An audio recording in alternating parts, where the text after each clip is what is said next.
Hi అందరికీ. ఇవాళ మన ఇంట్లో మిగిలిన మాగాయ వాడుకొని సింపుల్గా కానీ బాగా టేస్టీగా ఉండే మాగాయ పెరుగు పచ్చడిని ఎలా చేయాలో చూద్దాం.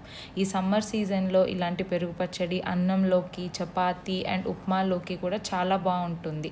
ఇది చేసుకోవడానికి మనకైతే ఒక ఆనియన్ అండ్ మిర్చి కావాలి. ఆనియన్ని ఇలా మీడియం సైజ్ పీసెస్లో కట్ చేసుకొని మిర్చిని ఇలా మధ్యలోకి కట్ చేసుకోవాలి. కట్ చేసుకున్నాక ఒక ప్యాన్ని పెట్టుకొని అందులో నెయ్యి అయినా ఆయిల్ అయినా వేసుకొని అందులో ఆవాలు, మినపప్పు, శనగపప్పు, జీలకర్ర వేసుకొని అవి ఎర్రగా అయ్యే వరకు ఫ్రై చేయండి.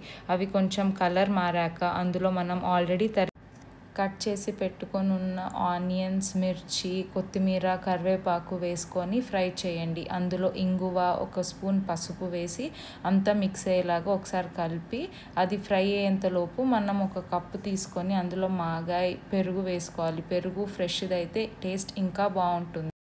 పెరుగుని అండ్ మాగాయ పచ్చడిని బాగా మిక్స్ చేయండి. అవి బాగా మిక్స్ అయ్యాక ఇందులో మనం ఆల్రెడీ రెడీ చేసి పెట్టుకున్న పోపుని వేసి మిక్స్ చేస్తే మాగాయ పచ్చడి అనేది రెడీ అయిపోతుంది. చాలా తక్కువ టైంలోనే సమ్మర్లో సూపర్ కూలింగ్ పచ్చడి రెడీ.